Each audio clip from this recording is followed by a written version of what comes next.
Shalom. This is Shalom. I want to say Kalalal, Yahweh, Ba'ashem Yahweh Shai, Ba'ashem Kodash. The blessings to the apostles of Great Stone and Shalom to the Akim pushing this word in sincerity and truth. This is um a Kazakh from GMS Jamaica. Alright. Um Also want to say much love, much blessings to those who um follow the ministry, and call upon the name of Yahweh Bashim Yahweh Shai, and much peace, love, and blessings to the elect of Israel.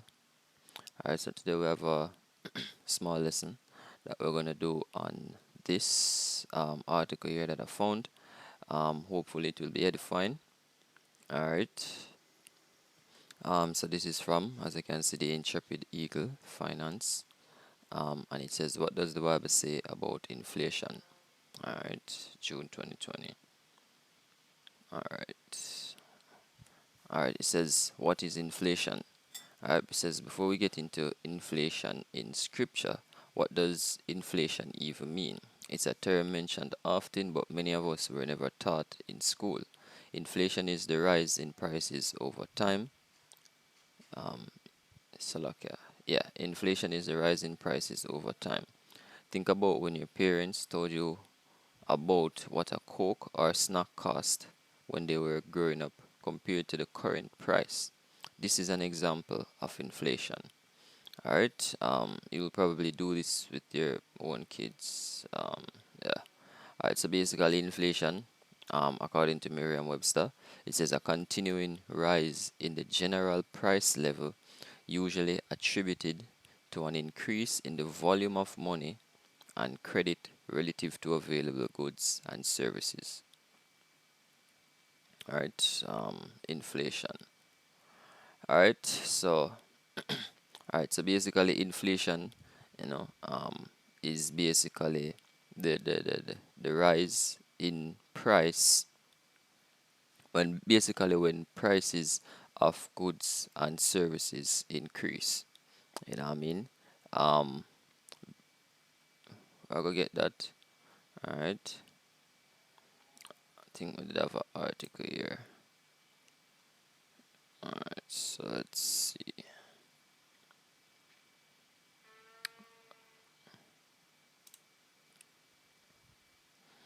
Alright. Let's just get let's try get it's a little bit more definition out of it. Alright, so here it says inflation can occur in nearly any product or service, including need-based expenses such as housing, food, medical care, and utilities, as well as want expenses such as cosmetics, automobiles, and jewelry. Once inflation becomes prevalent throughout an economy, the expectation of further inflation becomes an overriding concern in the consciousness of consumers and businesses alike. Central banks of developed economies, including the Fed, in the US, monitor inflation. The Fed has an inflation target of approximately 2% and adjusts monetary policy to combat inflation if prices rise too much or too quickly. Alright, so again, as we said, inflation is the rise in prices, right? But not only that. Alright, it says inflation can be a concern because it makes money saved today less valuable tomorrow. Alright, so there's the second point. Alright, or this is basically the reason for the increase in prices because the money has devaluated. Right, the money has over time the money will become less valuable. Therefore, it ago take form it ago take shape in the form of prices going up, but it's not necessarily prices just going up out of the blue. And I mean, it's because the money is devaluating. All right, it says inflation again. It says inflation can be a concern because it makes money saved today less valuable tomorrow. Inflation erodes a consumer's purchasing power. and can even interfere with the ability to retire. For example, if an investor earned 5% from investments in stocks and bonds, but the inflation rate was 3%, the investor only earned 2% in real terms, right? So again, that goes right into that points right to the the um the value of the currency, right? So if you so let's say you make a profit of 5% from whatever business or investment you do, according to the article, but the inflation rate is 3%. In reality, you only earn 2%, right? Excuse me. Right? It says 2%. It says in real terms. In this article, we'll examine the fundamental factors behind inflation. Alright, what drives inflation? It says there are various factors that can drive prices or inflation in an economy. Typically, inflation results from an increase in production costs or increase in demand for products and services. Alright, so we're gonna get.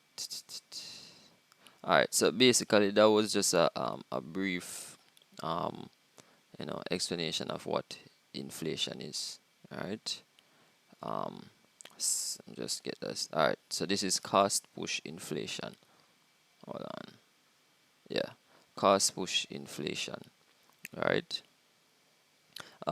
Occurs when prices increase due to increases in production costs such as raw materials and wages. The demand for goods is unchanged while the supply of goods declines due to the higher costs of production. As a result, the added costs of production are passed on to consumers in the form of higher prices for the finished goods. Alright, says one of the signs of possible cost push inflation can be seen in rising commodity prices such as oil and metals, since they are made up major production inputs. For example, if the price of copper rises, companies that use copper to make their products might increase the prices of their goods. If the demand for the product is independent of the demand for copper, the business will pass on the higher costs of materials to consumers. The result is higher prices for consumers without any change in demand for the products consumed. So like without any change in demand, right? Right. So because of inflation, you can see higher prices for products due to production costs for raw materials, right? And the companies that use these raw materials, will then push that price, will then that cost will now affect consumers. So for example, let's say all right, so they mentioned metals, right? um it will know, let's say the price or the for the raw material, metal, steel, whatever, goes up, right? That now affects, um let's say that affects construction companies, right? So now them have to push out more money in order to gather the material to do the job, right? And then the consumer, the person who wants the building to be made, will be the one in the end to pay that high cost, right? And let's say it's a business place that's being built, you know what I mean? The whatever product or service them are gonna offer, right? It have to go reflect so that everybody can make back their money. You know what I mean? So in the end, it's the base consumer that basically that really feels that struggle seen in the end, right? And just like can pause it there, and we're gonna go over to this article now. All right, seen because hey, this society, the way this society was built, um, in every way, you know what I mean, is detrimental, you know what I mean, for lack of a better term, right? All aspects of this society, you know what I mean, whether it want to be financial, spiritual, physical, health, right? It is all built corrupt, right? Built corruptly. Seen. Um, it says, was there inflation in the Bible? Without question, there was documented inflation that occurred in the same time biblical events took place. This is well documented throughout the Bible, but also in numerous other historical texts. One of the most notable examples is Augustus Caesar. Would you be upset if the money with your face on it was having problems? At one time, he was angry about the money situation and took it very personally. All right, know your weights and balances. All right, and this is where the scriptures come in. You know what I mean? Because as I said, this society, the way this society was built, you know what I mean, especially the fact that it is built on debt, right? This is a debt-based economy that we live in, right? Especially in America, right? Um, and if you actually check the ratio, seen the how their society is built, you know what I mean? It is debt. You have debt plus physical money, right? And there is more debt being spent than actual money, yo. You see me? That's how their society was built, based on debt. Alright, it says, alright, so back in the article, it says, an important piece of context for mentions of currency in the Bible is how money worked for thousands of years. Money worked very differently from today. Even if you want to um, validate your American dollars are real, you can look for fancy holograms, strips embedded in the paper, and other anti-counterfeiting tactics used by the U.S. Treasury for ages. Used by the U.S. Treasury for ages, money was made of precious metals like gold or silver. People of the day would sometimes file off a small amount of the metal from the side of the coin before buying something. This tactic, called clipping, was a problem and did cause a great of inflation. Right? There was also sometimes intentionally by the Roman mint tampering with the currency. At times, cheaper metals were mixed with gold and silver to make a coin that was cheaper to produce but had the appearance of a coin made entirely with the preferred metal. Alright, so it says, would you want a coin that is 95% silver or 75%? Alright, it says the idea of using weights on a scale to validate whether a coin was truly worth what it was supposed to be worth came into practice. This anti-counterfeiting tactic worked in many cases, but clever tricksters soon found they could tamper with weights in scales to get the same results. Alright, when you hear the scripture references to weights, measures, and fairness, this is the literal or metaphorical reference. Alright, by the way, have you ever noticed the tiny ridges on a coin? These ridges are called reading. The practice was started to avoid practice of shaving coins the Romans dealt with. Alright. Alright, so for this part of this article now, I'm really going to be dealing with the um weights and measures, right? And I have a few scriptures here.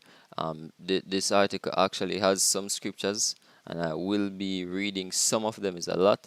Not gonna be reading all of them, but I will be reading some scriptures right now. All right. So let's get this. All right. So due to the financial situation, I mean, based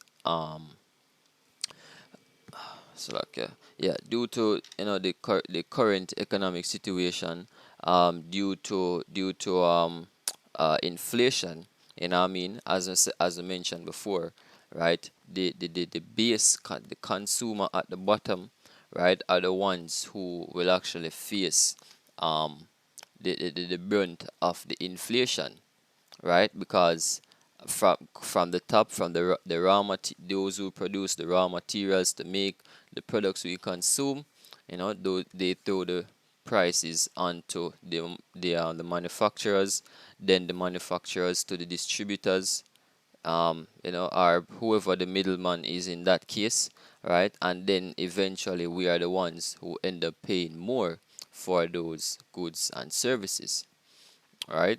So this is Haggai 1 and 6. It says, "Ye have sown much and bring in little. Ye eat, but ye have not enough. You drink, but you are not filled with drink. Ye clothe you, but there is none warm. And he that earneth wages to put it into a bag with holes."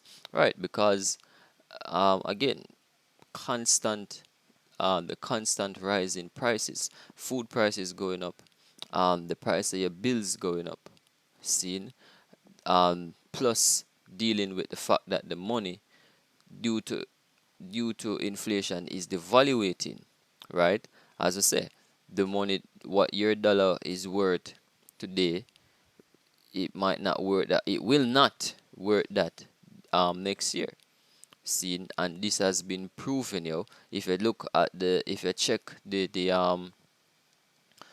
rate of the Jamaican dollar to compared to the American dollar. When I was a kid growing up, and I mean, I could remember adults saying that, oh, it's $60 to or it's $60 or $65 to $1 now, and rate. And by the time I reach in my 20s, it's now $150 plus. You know what I mean? And soon, it's gonna go further, right? And guess what? The money I gonna keep on devaluate until the economy finally just crash.